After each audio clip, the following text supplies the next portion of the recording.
28 June চিত্ৰ পৰিচালক ব্ৰজেন বৰুৱাৰ স্মৃতি দিৱস আৰু তেখেতে পৰিচালনা কৰা নিৰ্মাণ কৰা দ্বিতীয়খন ছবি ডক্টৰ বেজবৰুৱাই এই বছৰেই পঞ্চদশ নিৰ্মাণৰ 50 বছৰ সম্পূৰ্ণ কৰিলে।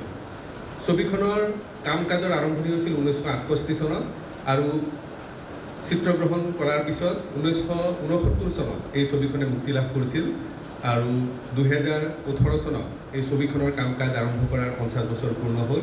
সেই উপলক্ষেও আমি আজি ইয়াতে গোট খাইছোঁ। ডক্টৰ বেজবৰুৱা ক'বলৈ গ'লে অসমীয়া চলচ্চিত্ৰৰ ইতিহাসত এক মাইলৰ খুঁটি বুলি ক'ব পাৰি। প্ৰথমে ক'ব লাগিব ব্ৰজেন বৰুৱাৰ কথা। তেখেত একেধাৰে কাহিনী ৰচয়িতা, চিত্ৰনাট্য, সংলাপ ৰচক, সংগীত পৰিচালক, গায়ক, গীতিকাৰ, চলচ্চিত্ৰ পৰিচালক, প্ৰযোজক আৰু কি নাছিল। এই সকলোৰে সংমিশ্ৰণত এক বিৰল প্ৰতিভা আছিল ব্ৰজেন বৰুৱা। আৰু ব্ৰজেন বৰুৱাৰ কথা ক'লেই আমাৰ মনলৈ আহে লতাশিল খেলপথাৰৰ কাষত থকা সেই সুদৃশ্য বঙলাটোৰ কথা আৰু তাত থকা বৰুৱা পৰিয়ালৰ ভাই ককাইসকলৰ কথা। এই ভাই ককাইসকলে অসমীয়া চলচ্চিত্ৰৰ ইতিহাসলৈ যি অৱদান আগবঢ়াই গৈছে তাৰ বাবে অসমীয়া জাতিয়ে সদায় তেখেতসকলক কৃতজ্ঞতাৰে স্মৰণ কৰিব, তেখেতসকলৰ অৱদানক শ্ৰদ্ধাৰে সোঁৱৰিব। ডক্টৰ বেজবৰুৱা মূলতঃ ক'বলৈ গ'লে এনেকুৱা এখন ছবি আৰু সেই ছবি নিৰ্মাণৰ যি কলা কৌশল সেয়া এনেধৰণৰ আছিল, সেয়া ব্ৰজেন বৰুৱাৰ পিনৰ পৰা এক দুঃসাহস কৰা বুলি আজিৰ সময়ত আমি থিৰ হৈ ক'ব লাগিব। তাৰ আগতে সকলোবোৰ অসমীয়া চলচ্চিত্ৰৰ দৃশ্যগ্ৰহণ কলিকতাৰ ষ্টুডিঅ'ত হৈছিল। শিল্পী কলাকুশলীসকল ইয়াৰ পৰা, বিশেষকৈ শিল্পীসকল ইয়াৰ পৰা কলিকতালৈ যায় আৰু যিসকল কাৰিকৰী দিশৰ লোক সেইসকল কলিকতাৰে, তেওঁলোকক লৈ কলিকতাৰ বিখ্যাত ষ্টুডিঅ'সমূহত চলচ্চিত্ৰসমূহৰ চিত্ৰগ্ৰহণ হয় আৰু তাৰ পাছত অসমত মুক্তি পায়। ব্ৰজেন বৰুৱাই পৰিচালনা কৰা প্ৰথমখন ছবি 1963 চনত ইটো সিটো বহুতো কলিকতাত এইদৰে চিত্ৰগ্ৰহণ কৰা হৈছিল আৰু তাৰ পিছত তেখেতে উভতি আহি সেই ছবিখন মুক্তি পোৱাৰ পিছত চিন্তা কৰিলে যে ডক্টৰ বেজবৰুৱা নামৰ ছবিখন নিৰ্মাণ কৰিব আৰু এই ছবিখন আমাৰ ইয়াতে অসমতে ইয়াৰ সম্পূৰ্ণ বহিঃদৃশ্য গ্ৰহণ কৰা হ'ব আৰু এই ছবিখনৰ বাবে থলুৱা যিসকল ব্যক্তি আছে, কাৰিকৰী দিশৰ যিসকল ব্যক্তি আছে সেইসকলক গোটাই পিটাই লৈ তেখেতসকলক প্ৰশিক্ষণ দি তেখেতসকলৰ দ্বাৰাই সকলোখিনি কাম কৰিবলৈ যত্ন কৰিব। এইটো সেই সময়ত 1968 চনত এনেকুৱা ধৰণৰ এটা কথা ভবাটো নিশ্চয়কৈ দুঃসাহস বুলিয়েই ক'ব লাগিব। কিন্তু সেই যি পৰীক্ষা, সেই পৰীক্ষাত সফলতাৰে উত্তীৰ্ণ হ'ল ব্ৰজেন বৰুৱা আৰু ডক্টৰ বেজবৰুৱাই কেনেধৰণৰ অভিলেখ সৃষ্টি কৰিছিল সেয়া আমি সকলোৱে জানো। এই ধৰণৰ নিৰ্মাণৰ কিছু আঁৰৰ কথা আজি আমাৰ মাজত উপস্থিত আছে ছবিখনৰ নায়ক নিপন গোস্বামী ডাঙৰীয়া, সংগীত পৰিচালক ৰমেন বৰুৱা, অভিনেতা সাধন হাজৰিকা। ছবিখনৰ প্ৰযোজনা কৰাৰ ক্ষেত্ৰতো ব্ৰজেন বৰুৱা কিছু সমস্যাৰ সন্মুখীন হৈছিল। কিছু কাম কৰাৰ পিছত তেখেতে পইচাৰ বাবে হাবাথুৰি খাই ফুৰিব লগা হৈছিল আৰু সেই সময়তেই তেখেতে ডিব্ৰুগড়ত ৰংঘৰ চিনে প্ৰডাকশ্যনৰ মালভোগ বৰুৱাক লগ পালে আৰু তেখেতে ছবিখন প্ৰযোজনা কৰিবলৈ সন্মত হ'ল আৰু মালভোগ বৰুৱাৰ পৰিয়ালৰ শ্ৰীমতী লনী বৰদলৈ আজি আমাৰ মাজত উপস্থিত আছে। গতিকে এই সকলো আজি আমাৰ মাজত অহা বাবে আমি তেখেতসকলক আন্তৰিক কৃতজ্ঞতা জনাইছোঁ আৰু সকলোৱে মই ভাবোঁ যে ব্ৰজেন বৰুৱাৰ প্ৰতি থকা তেখেতসকলৰ শ্ৰদ্ধা ভক্তিৰ বাবেই আজিৰ এই অনুষ্ঠানত উপস্থিত আছে। আমি এতিয়া আজিৰ এই অনুষ্ঠানত 3টা পৰ্ব। প্ৰথম পৰ্বত আমি কলা কুশলী যিসকল ব্ৰজেন বৰুৱাৰ সৈতে জড়িত হৈ আছিল সেইসকলৰ বেছিভাগেই আমাৰ মাজৰ পৰা আঁতৰি গৈছে। তেখেতসকলৰ পৰিয়ালবৰ্গক যিসকল ইয়াত উপস্থিত আছে আমি একোখনকৈ সম্বৰ্ধনা পত্ৰ আৰু একোখনকৈ গামোচাৰে তেখেতসকলক আমি সম্ভাষণ যাচিম আৰু তাৰপিছত কণকণ মইনাহঁতে কিছু অনুষ্ঠান পৰিৱেশন কৰিব, ব্ৰজেন বৰুৱাৰ গীত মাত আৰু একেবাৰে শেষত এখনি তথ্যচিত্ৰ প্ৰদৰ্শন কৰা হ'ব। গতিকে আজিৰ অনুষ্ঠানৰ আমি শুভাৰম্ভ কৰিব খুজিছোঁ প্ৰয়াত ব্ৰজেন বৰুৱাৰ প্ৰতি আমাৰ শ্ৰদ্ধাঞ্জলি নিবেদন কৰি আমি এতিয়া বন্তি প্ৰজ্বলন আৰু পুষ্পাঞ্জলি নিবেদন কৰিবলৈ ওলাইছোঁ। মঞ্চৰ ঠিক সন্মুখতেই তেখেতৰ প্ৰতিচ্ছবিৰ সন্মুখত বন্তি প্ৰজ্বলন কৰিবৰ বাবে মই আমাৰ মাজত উপস্থিত থকা নিপন গোস্বামী ডাঙৰীয়া, ৰমেন বৰুৱা ডাঙৰীয়া, মালভোগ বৰুৱাৰ পৰিয়ালৰ সদস্য লনী বৰদলৈ এই সকলোকে অনুৰোধ জনাইছোঁ আৰু আমাৰ মাজত উপস্থিত আছে মনামী বেজবৰুৱা, ব্ৰজেন বৰুৱাৰ কন্যা মনামী বেজবৰুৱা। তেখেতক মই আহি বন্তি প্ৰজ্বলনত অংশ ল'বলৈ অনুৰোধ জনাইছোঁ।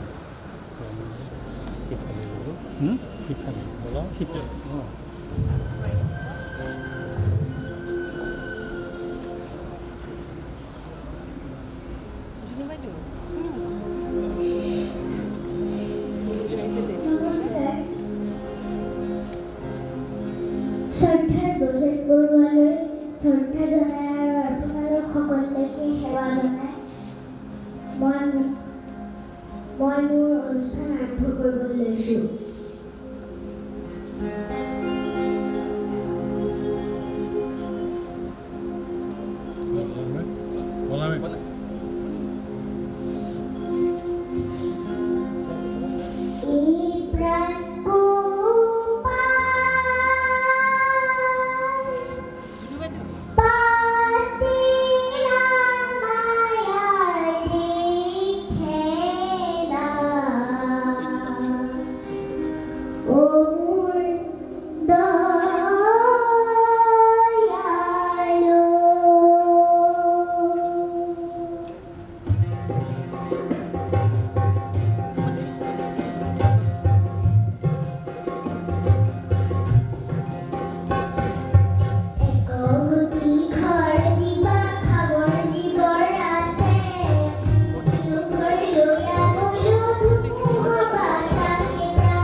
আৰু এইবাৰ আমি সম্বৰ্ধনা অনুষ্ঠানলৈ আগবাঢ়িব গৈছোঁ আৰু প্ৰথমে মই মঞ্চলৈ আমন্ত্ৰণ জনাইছোঁ ডক্টৰ বৰুৱা ছবিখনৰ সুদৰ্শন নায়ক নিপন গোস্বামী ডাঙৰীয়া।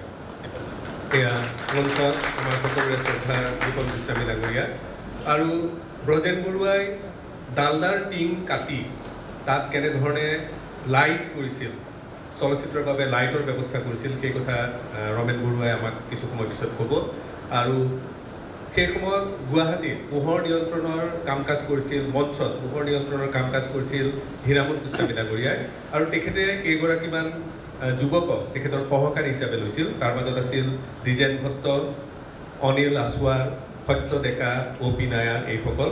আৰু সেইসকলকেই তেখেতে সাহস হিচাপে লৈ চলচ্চিত্ৰৰ পোহৰ নিয়ন্ত্ৰণৰ ক্ষেত্ৰতো তেওঁলোকৰ সহযোগ লৈ পেলাই কাম কাজ কৰিছিল।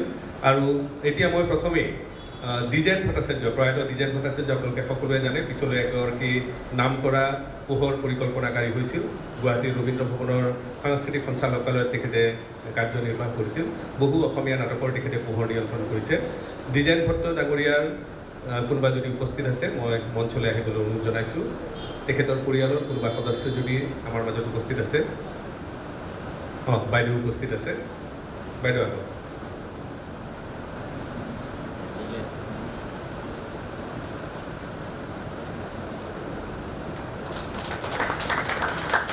আৰু মই এতিয়া নিপন দাক অনুৰোধ জনাইছোঁ তেখেতক এখনি ফুলাম গামোচা আৰু এখনি মানপত্ৰেৰে সম্বৰ্ধনা জনাবৰ বাবে।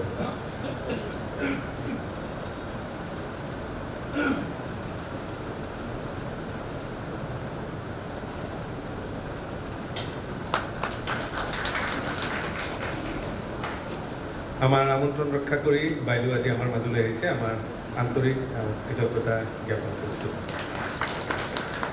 আৰু এইবাৰ প্ৰয়াত সত্য ডেকাৰ পৰিয়ালৰ বাইদেউ মই মঞ্চলৈ আহিবলৈ অনুৰোধ জনাইছোঁ। সত্য ডেকাই সহযোগ আগবঢ়াইছিল ডক্টৰ বেজবৰুৱাক, আৰু এয়া তেখেতৰ পৰিবাৰ আমাৰ মাজত আহি উপস্থিত হৈছেহি।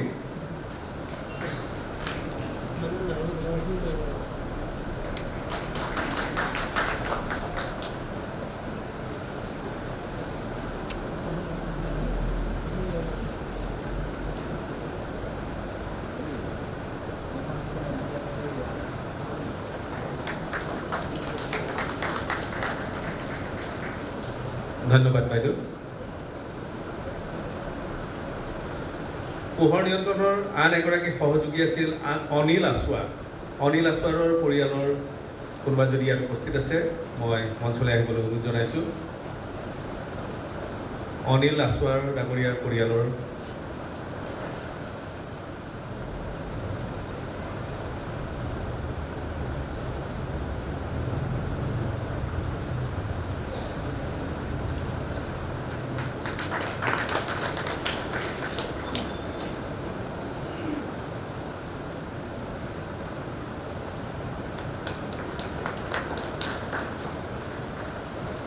পোহৰ নিয়ন্ত্ৰণৰ আন এগৰাকী সহযোগী আছিল অ' পি নায়াৰ। তেওঁ ছবিখনত অকণমান ভুমুকিও মাৰিছিল। আৰু অ' পি নায়াৰ এই নামটো আচলতে ব্ৰজেন বৰুৱা ডাঙৰীয়াই দিয়া। তেখেতৰ ভাল নাম আছিল মইনুদ্দিন আহমেদ। মানিক চন্দ্ৰ পথত তেখেতৰ ঘৰ। আৰু তেখেতে যেতিয়া ঘৰতে তেখেতক অ' পি বুলি মাতিছিল। আৰু ব্ৰজেন বৰুৱা ডাঙৰীয়াই যেতিয়া শুনিলে অ' পি, ঠিক আছে তোৰ নামটো আজিৰ পৰা মই অ' পি নায়াৰ কৰোঁ, সকলোৱে তোক অ' পি নায়াৰ বুলি মাতিব। আৰু সেই সূত্ৰে সকলোতে অ' পি নায়াৰে হৈ পৰিল। অ' পি নায়াৰ ডাঙৰীয়া হঠাতে এক পথ দুৰ্ঘটনাত আমাৰ মাজৰ পৰা আঁতৰি যাব লগা হ'ল।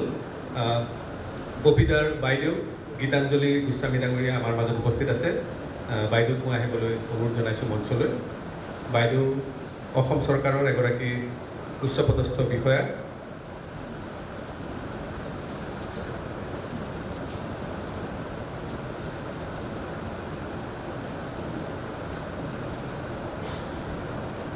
এয়া গীতাঞ্জলি গোস্বামী বাইদেউ।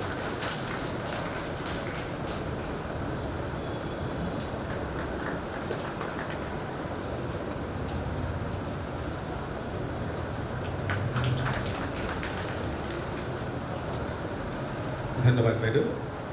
আৰু এতিয়া আমি অকণমান বিৰতি লৈ নিপন দাৰ মুখৰ পৰা শুনিব খুজিছোঁ। তাৰ আগতে নিপন দাক এখনি ফুলাম গামোচাৰে মনামী বেজবৰুৱাই আদৰণি জনাব খুজিছে।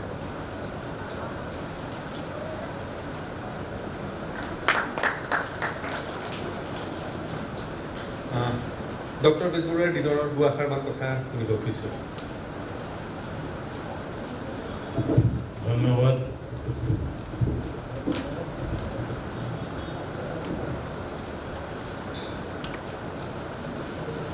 শ্ৰদ্ধাৰ উপস্থিত ৰাইজ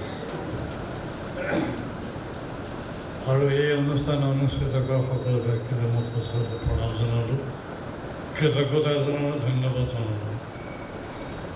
ডক্টৰ বেজবৰুৱা ছবিখনৰ বিষয়ে ক'বলৈ গ'লে বহু কথাই মনলৈ আহে। সেই সময়টোৰ কথা, আমি কেনেকৈ শ্বুটিং কৰিছিলোঁ, কি কৰিছিলোঁ। আজি যে এই ব্ৰজেন বৰুৱাৰ কলা কুশলী গোটৰ উদ্যোগত এই অনুষ্ঠানটো পাতিছে, ইয়াৰ গুৰিতে কিন্তু ব্ৰজেনদাৰ চেষ্টাত আমাৰ থলুৱা অসমতে থকা কলা কুশলীক সৃষ্টি কৰি কিছুমান ল'ৰাক ট্ৰেইনিং দি কলা কুশলী বনাই তেওঁলোকৰ সৈতে ছবিখন কৰাইছিলে। কেমেৰাই বোলক, লাইটে বোলক, ছেটিংছে বোলক, মেকআপেই বোলক, যি কথাছবিখনৰ লগত জড়িত সকলোখিনি কথা এই মানুহখিনিয়ে সম্পাদন কৰিছিলে। মোৰ মনত পৰে বহু কথা। আমি যেতিয়া শ্বুটিং কৰিবলৈ যাওঁ, তাৰ আগতে মই এটা কথা কৈ থওঁ, মোক এই ছবিখনৰ কাৰণে নিৰ্বাচন কৰাৰ কথা। মই এখন চিনেমা কৰিছিলোঁ, মোৰ জীৱনৰ প্ৰথম চিনেমা। পুনৰ ফিল্ম এণ্ড টেলিভিশ্যন ইনষ্টিটিউটৰ পৰা ওলাই আহি সংগ্ৰাম, প্ৰায়ত অমৰ পাঠকৰ ছবি আছিলে, সংগ্ৰামখন কৰিছিলোঁ। সেই ছবিখন যেতিয়া প্ৰিমিয়াৰ শ্ব' হৈছিলে, প্ৰিমিয়াৰ শ্ব' ৰূপায়ণ বুলি এটা চিনেমা হল আছিলে, আজিকালি সেইটো মাৰ্কেট কমপ্লেক্স হ'ল। সেই ৰূপায়ণ চিনেমা হলত ছবিখনৰ প্ৰিমিয়াৰ শ্ব' পাতিছিল। তাত প্ৰয়াত ডিষ্ট্ৰিবিউটৰ পৰিৱেশক ৰমন ভাই মেহতাই মোকে আৰু বিদ্যালয়কে আমন্ত্ৰণ কৰি আনিছিলে এই প্ৰিমিয়াৰ শ্ব' এটেণ্ড কৰিবৰ কাৰণে। তেখেতৰ আমন্ত্ৰণ পাই আমি দুয়ো আহিলোঁ। প্ৰিমিয়াৰ শ্ব' হৈ গ'ল। সেই প্ৰিমিয়াৰ শ্ব'ত ব্ৰজেনদাই চিনেমাখন চাইছিলে। মই ব্ৰজেনদাক তেতিয়ালৈকে ঘনিষ্ঠভাৱে লগ পোৱা নাছিলোঁ, নামটো শুনিছিলোঁ, কিন্তু মানুহজনক মই চিনি পোৱা নাছিলোঁ। চিনেমাখন শেষ হোৱাৰ পাছত মোক হঠাৎ এজন মানুহে ক'লে যে নিপন, তুমি আহাচোন, মোৰ ওচৰত কথা অলপ আছে, মই ব্ৰজেন বৰুৱা। তেতিয়া মই গম পালোঁ এইজনে মহান সেই মানুহ ব্ৰজেন বৰুৱা। মই এখন চিনেমা কৰিবলৈ ওলাইছোঁ, ডক্টৰ বেজবৰুৱা। আজি বহু বছৰৰ মোৰ প্ৰচেষ্টা এইটো, বহুত বান্ধি লৈ ফুৰিছোঁ স্ক্ৰিপ্টখন। গতিকে এতিয়া মই প্ৰযোজক পাইছোঁ ডিব্ৰুগড়ৰ এজন, তেওঁলোকৰ মাধ্যমেৰে ছবিখন কৰিবলৈ ওলাইছোঁ। আৰু ছবিখনত আমাক মই নায়কৰ যিটো চৰিত্ৰ, সেই চৰিত্ৰৰ উদ্যান কৰিবৰ কাৰণে মনোনীত কৰিছোঁ। মোক কিন্তু শেষ অৱস্থালৈকে, শেষলৈকে নক'লে যে মোক কি কাৰণে তেখেতে নিৰ্বাচন কৰিলে নায়কৰ চৰিত্ৰটো কৰিবৰ কাৰণে। তেতিয়া মই সফল ডেকা, পুনা হাৱা আছে, বম্বেৰ হাৱা আছে গাত, সেই ধৰণৰ ষ্টাইলাইজ অভিনয় কৰি মই ভাল পাইছিলোঁ, স্মাৰ্ট অভিনয় কৰি ভাল পাইছিলোঁ। আৰু বোধ কৰোঁ চৰিত্ৰটো খাপ খাই যোৱাৰ কাৰণে মানুহে চৰিত্ৰটো গ্ৰহণ কৰিলে। আৰু ব্ৰজেন দায়েও মোক সেইখন সুবিধা দিয়াৰ কাৰণে মই তেখেতৰ ওচৰত কৃতজ্ঞ হৈ গ'লোঁ। ডক্টৰ বেজবৰুৱা বহুত কাহিনী আছে। আমি শ্বুটিং কৰিছিলোঁ ডিব্ৰুগড়ত, বেছিখিনি দুলীয়াজানতো কৰিছিলোঁ। মালভোগ বৰুৱা, নিমাই বৰুৱা তেখেতসকলৰ ঘৰত আমি ছেটিংছ কৰিছিলোঁ, ছেটিংছ বনাই পেলাই তাত শ্বুটিং কৰিছিলোঁ। অসমত প্ৰথমতেই এনেধৰণৰ কাম আৰম্ভ কৰিছিল ব্ৰজেন দাই। কি মৰসাহ কৰিছিল নাজানো। আৰু যিবিলাক ডায়লগ টেক কৰিছিলে, আমি কথা কওঁ, সেই ডায়লগবিলাক যি বাণীবদ্ধ কৰিছিলে, সেই ডায়লগবিলাক এটা সাধাৰণ টেপ ৰেকৰ্ডাৰত কৰিছিল। মই তেতিয়া পুনৰ পৰা পাছ কৰি অহাৰ কাৰণে কিছু সাম্যক জ্ঞান মোৰ আছিলে। মই প্ৰশ্ন কৰিছিলোঁ, বৰদা এইটো কেনেকৈ সম্ভৱ হ'ব? 24 ফ্ৰেম পাৰ ছেকেণ্ডত যাব লাগে, গতিকে 24টা ফ্ৰেম এই সাধাৰণ টেপ ৰেকৰ্ডত কেনেকৈ টেলি কৰিম ফিল্মৰ লগত? তুমি কৰি যোৱাচোন, পিছত চাবা। আৰু আশ্চৰ্য হ'লোঁ, এই যে ডালদা টিঙৰ কথা ক'লে, ডালদা টিং কাটি পেলাই লাইট বনাইছে। আচলতে তেনেকুৱা লাইট বনালে লাইটবিলাক স্পট হৈ যায়। স্পট হ'লে শ্বুটিং কৰিব দিগদাৰী হয় কিন্তু কেনেকৈ কি কৰিলে মই নাজানো সেই লাইটেৰে ডক্টৰ বেজবৰুৱা এখন শ্বুটিং কৰিলোঁ কেমেৰা চুটিখিনি নতুন আছিলে তেখেতে অশেষ কষ্ট কৰি চিনেমাখন কৰিলে গতিকে সেই বিষয়ে মোৰ মনত এতিয়াও সাঁতৰ হৈ থাকিলে আৰু আটাইতকৈ ডাঙৰ কথা যেতিয়া ডাবিং কৰোঁ তেতিয়া আমি অভ্যস্ত লুক ডাবিং কৰা বম্বেত ডাঙৰ ডাঙৰ ষ্টুডিঅ'ত আমি ডাবিং কৰোঁ এটা লুক ঘূৰি থাকে সেইটো শুনি শুনি আমি ডাবিং ডাইলগবিলাক কৈ থাকোঁ শুনি শুনি ইয়াত দেখিছোঁ সেইবিলাক একো নাই ৱাইল্ড ডাউন এটা ষ্টপ ৱাচ লয় সেই টাইম ডাইলগটো আৰম্ভ হোৱাৰ লগে লগে টিপি দিয়ে ডাইলগটো শেষ হোৱাৰ লগে লগে আকৌ সেইটো ষ্টপ কৰে গতিকে সেই যিটো ডিউৰেশ্যন সেই সময়খিনিৰ মাজতে সেই ডাইলগখিনি আমি ক'ব লাগিব আৰু লগে লগে ডাইলগৰ কোৱাৰ যিটো ধৰণ সেইটো কিন্তু মিলিব লাগিব ডাইলগখিনি আমি শুনিছোঁ আগতে শুনাই দিছে গতিকে সেইটো সন্মুখত ৰাখি পেলাই আমি তেনেকৈ ডাবিং কৰিছিলোঁ তো মই বৰদাখিল যে এইখন কি হ'ব এইখন কেনেকৈ ওলাব ছবিখন মোৰতো মগজে ঢুকি পোৱা নাই বোলে তুমি একো ভাবিব নালাগে তুমি অভিনয় কৰি যোৱা আৰু ছবিখন যদি ৰিলিজ হয় তুমি চাবা হয়তো ছবিখন ৰিলিজ হ'ল ৰেকৰ্ড ব্ৰেক কৰিলে এখন আটাইতকৈ চলা ছবি অসমীয়া চলচ্চিত্ৰ যি ছবিখনে গোটেই অসমীয়া কথাছবি জগতখনকে সলাই পেলালে সেই ছবিখন ডক্টৰ বেজবৰুৱা আছিলে আৰু সেইখন ছবি স্ৰষ্টা আছিলে ভজেন বৰুৱাৰ টেকনিকেল যিটো মগজু আছিলে সেইটো তেনেকুৱা মগজু মই আজিলৈকে বহু মানুহৰ তাত দেখা নাই ভাৰতবৰ্ষৰ বহুত ডাঙৰ ডাঙৰ ডাইৰেক্টৰৰ লগত মই কাম কৰিছোঁ কিন্তু সেই মগজু মই আজিলৈকে তেনেকুৱা দেখা নাই গতিকে বজেনৰ ওচৰত মই মোৰ কৃতজ্ঞতা মোৰ শ্ৰদ্ধাঞ্জলি জনালোঁ এই সুযোগতে আৰু ডক্টৰ বেজবৰুৱাৰ ছবিখন এতিয়া প্ৰিণ্ট নাই তেনেকৈ ক'ৰবাত চেগা চৰুকাকৈ কিবা চিডি এখন দুখন আছে কোনোবা যদি পাৰে ছবিখন চাব ক'ৰবাত দেখুৱাইছোঁ দুই জেগাত দেখুৱাইছে তেতিয়া আপুনি গম পাব 1969, 68, 69ৰ এখন ছবি টেকনিকেলি কিমান এডভান্স আছিলে কিমান ছুপাৰ্ব আছিলে আৰু তাৰ বক্তব্য যিটো ছবিখনৰ যিটো ধৰণ যিধৰণে ছবিখন কৰিব খুজিছিলে যিধৰণে মানুহক দেখুৱাব খুজিছিলে সেইটো বৰ আশ্চৰ্যকৰ কথা থ্ৰিলাৰ ছবি প্ৰথম অসমত হৈছিলে ডক্টৰ বেজবৰুৱা আৰু সেইখন ছবি হিষ্ট্ৰিক বুৰঞ্জী তৈয়াৰ কৰিলে আৰু সেই ছবিখনৰ মাধ্যমেৰে আজি মই ইয়াত থিয় হৈছোঁ দীপন গোস্বামী হিচাপে তাৰপিছত আৰু মই ৰ'ব লগা হোৱা নাই বহু ছবিত অভিনয় কৰিব গতিকে ক'ব লগা কথা বহুত আছে বিশেষ মই তেনেকৈ নকওঁ আৰু বিশেষ ক'লে বহুত সময় ল'ব আৰু বহুত ঘটনা আছে সেইবিলাক কথা কেতিয়াবা সময় সুযোগ সুবিধা পালে কওঁ ধন্যবাদ ধন্যবাদ নিপন দা আপোনাক প্ৰেক্ষাগৃহত আসন গ্ৰহণ কৰিবলৈ অনুৰোধ জনাইছোঁ আৰু মই ভাবোঁ যে নিপন দাই ডক্টৰ বেজবৰুৱাৰ কথা কৈ থাকিলে একেৰাহে এসপ্তাহমান ধৰি কৈ থাকিব পাৰিব ইমান কাহিনী ইমান অভিজ্ঞতা তেখেতৰ সঞ্চিত হৈ আছে ব্ৰজেন বৰুৱা মূলতঃ সংগীত পৰিচালক আছিল তেওঁ প্ৰায় মাক আৰু মৰম স্মৃতিৰ বৰফ আমাৰ ঘৰ লাচিত বৰফুকন এই ছবিসমূহৰ সংগীত পৰিচালনা কৰিছিল আৰু তাৰ পিছত যেতিয়া তেখেতে ইটো সিটো বহুতৰো তেখেতে সংগীত পৰিচালনা কৰিছিল কিন্তু ডক্টৰ বেজবৰুৱা কৰিবলৈ লৈ তেখেতে সংগীত পৰিচালনা দায়িত্ব দিলে তেখেতৰ ভাতৃ ৰমেন বৰুৱা আৰু তেতিয়া ৰমেন দাৰ কেনেকুৱা অৱস্থা হৈছিল সেই কথা জানিবলৈ এতিয়া ৰমেন বৰুৱাক আমি মঞ্চলৈ আহিবলৈ অনুৰোধ জনাইছোঁ ৰমেন দা আহক আগৰ চাম মানুহৰ মনত আছে আজিৰ চাম মানুহে হয়তো বিশ্বাসেই নকৰিব ৰেডিঅ' ফনিক্সৰ এয়া ৰমেন বৰুৱা প্ৰথমে ৰমেন দাক মই কৃষ্ণা চৌধুৰীক অনুৰোধ জনাইছোঁ এখনি ফুলাম গামোচাৰে আদৰণি জনাবলৈ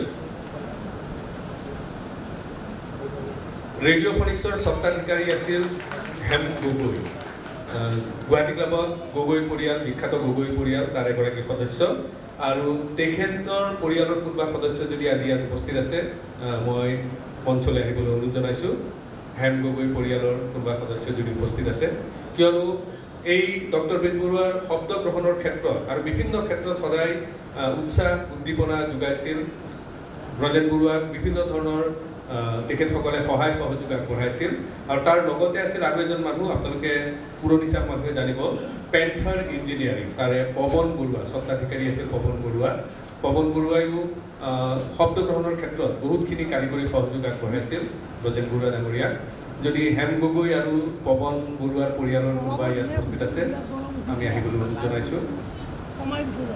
হয়, আহক। এয়া আমাৰ মাজত আহি উপস্থিত হৈছেহি।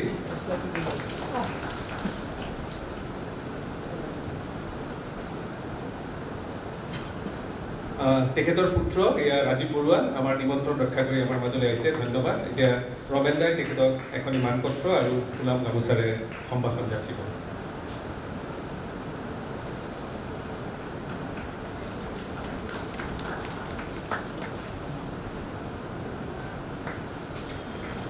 ধন্যবাদ। ডক্টৰ বেজবৰুৱা ছবিখনৰ চিত্ৰগ্ৰহণ কৰিছিল সুজিত সিংহ ডাঙৰীয়া। সুজিত সিংহ ডাঙৰীয়া পৰিয়ালৰ কোনোবা যদি আমাৰ মাজত উপস্থিত আছে তেতিয়াহ'লে মই মঞ্চলৈ আহিবলৈ অনুৰোধ জনাইছোঁ। একেবাৰে এক নতুন পৰিৱেশত নতুন ধৰণৰ পৰীক্ষা নিৰীক্ষাৰে ছবিখনৰ দৃশ্য গ্ৰহণ কৰিছিল সুজিত সিংহ ডাঙৰীয়াই। এয়া তেখেতৰ পৰিয়ালৰ সদস্য আমাৰ মাজত উপস্থিত আছে। মই ৰমেন বৰুৱা ডাঙৰীয়াক সম্ভাষণ যাচিবলৈ অনুৰোধ জনাইছোঁ।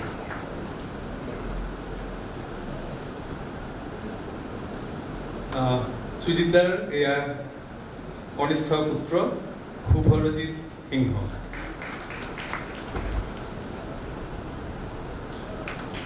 ধন্যবাদ।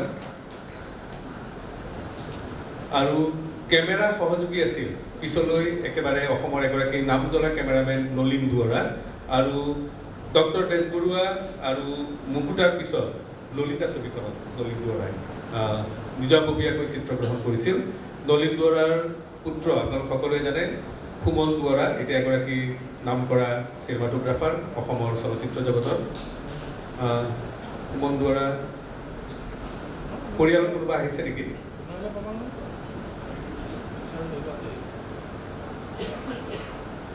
বোধ হয় উপস্থিত নাই। ৰূপসজ্জা দায়িত্ব লৈছিল গুৱাহাটীৰ নিউ আণ্ড্ৰেছৰ এগৰাকী প্ৰতিষ্ঠাপক সদস্য বংশী দাস। বংশী দাস ডাঙৰীয়া, তেখেতসকলৰ পৰিয়ালৰ বাবুল দাস, তেখেতো ৰূপসজ্জাকাৰ। বাবুল দাসেও সহযোগ কৰিছিল। বংশী দাসৰ পৰিয়ালৰ কোনোবা যদি উপস্থিত আছে, ডক্টৰ বেজবৰুৱাৰ ছবিখনৰ ৰূপসজ্জাৰ দায়িত্বত থকা বংশী দাসৰ পৰিয়ালৰ কোনোবা যদি উপস্থিত আছে মই আহিবলৈ অনুৰোধ জনাইছোঁ। ৰতন দাস আছে, তেখেতৰ কনিষ্ঠ ভাতৃ। ৰতন দাস এগৰাকী অভিনেতা, ৰূপসজ্জাৰো তেখেত কাম কৰে। গুৱাহাটীৰ এটি আগশাৰীৰ সংগঠন নাট্য সংগঠন সূৰ্যৰ এগৰাকী অগ্ৰণী সদস্য এয়া ৰতন দাস। মই তেখেতক বংশী দাসৰ হৈ এই সন্মান গ্ৰহণ কৰিবলৈ অনুৰোধ জনাইছোঁ।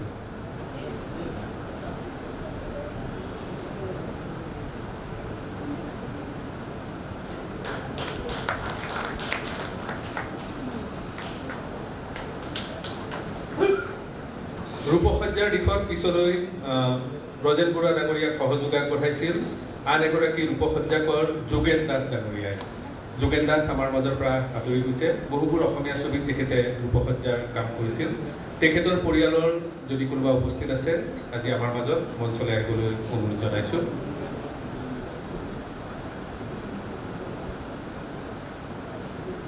বোধহয় উপস্থিত নাই, আমি পিছত দিয়াৰ ব্যৱস্থা কৰিম। আৰু এতিয়া মই ৰমেন দাক দুআষাৰ ক'বলৈ কেনেকৈ তেখেতে ডক্টৰ বেজবৰুৱাৰ সংগীত পৰিচালনাৰ দায়িত্ব ল'লে সেই বিষয়ে দুআষাৰ ক'বলৈ অনুৰোধ জনাইছোঁ। ৰজেন্দ্ৰলৈ শ্ৰদ্ধা জনোৱাৰ লগতে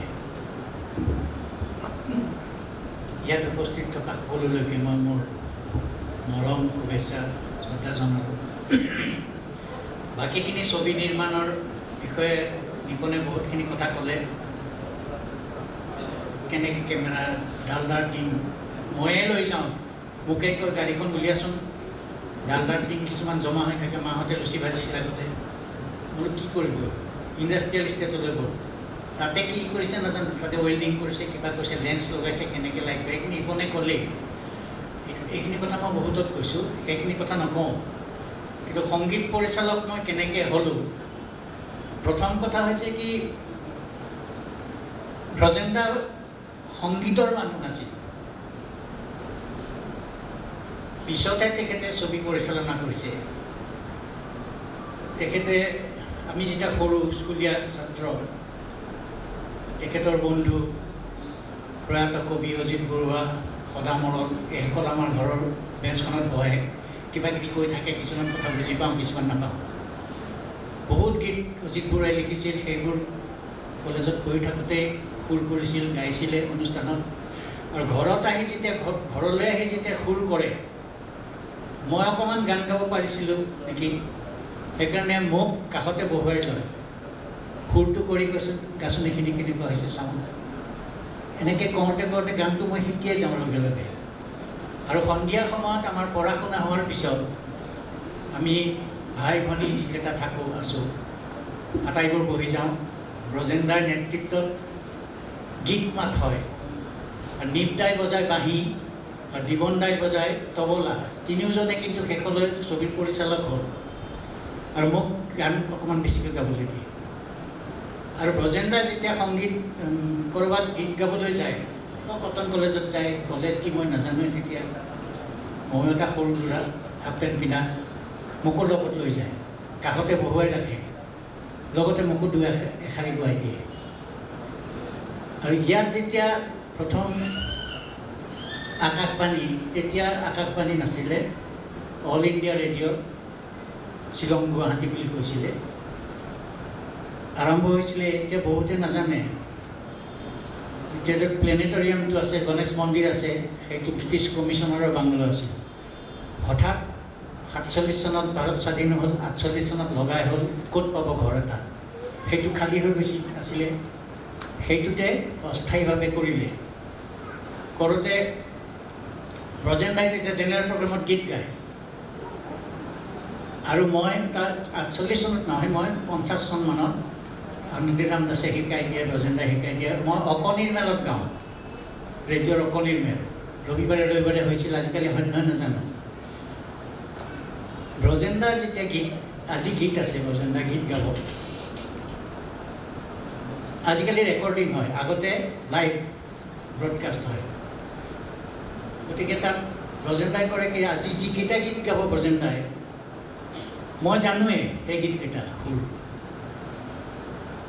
আমাৰ ওচৰতে জেবিজ বুলি ৰেষ্টুৰেণ্টত তাত নুৰকাই বিখ্যাত দোকান এখন আছিল তাত সকলোৱে বহে তামোল চালি খায় হেম বৰুৱাও দিল্লীৰ পৰা আহিলে তামোল খায় তাত নৱকান্ত বৰুৱাও বহে লক্ষ্যধৰ চৌধুৰীও বহে জীৱেশ্বৰ চক্ৰৱৰ্তী বহে ব্ৰজেন্দ্ৰাই তেতিয়া ঠিক গীত গোৱা 5টা বজাত গীত হ'ব আজি আবেলি আধা ঘণ্টামান আগতে মোক পঠিয়াই দিয়ে ৰেডিঅ' ষ্টেচনলৈ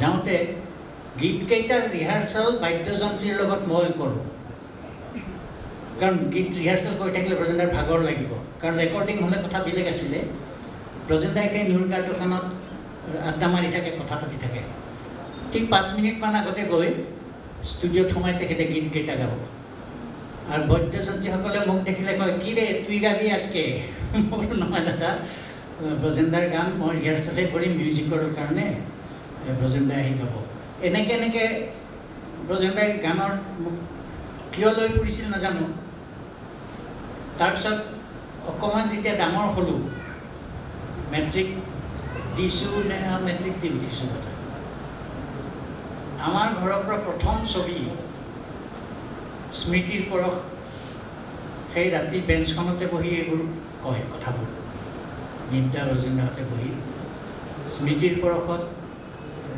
নিপদাই ছবি কৰিব তাৰ আগতে নাটক হিচাপে ইয়াতে মঞ্চস্থ হৈছিল স্মৃতিৰ পৰশখন তেতিয়া ব্ৰজেন্দ্ৰাই তাত সংগীতৰ ভাৰ ল'লে নিপদাই পৰিচালনা কৰিব আৰু ব্ৰজেন্দ্ৰাই মোক গীত গাবলৈ দিলে কাৰণ আমাৰ তিনিওজনৰে প্ৰথম চিনেমাত সেই প্ৰথম প্ৰৱেশ মই গায়ক হিচাপে ব্ৰজেন্দ্ৰা সংগীত পৰিচালক আৰু অভিনেতা নায়ক হিচাপে আৰু নিপদা পৰিচালক হিচাপে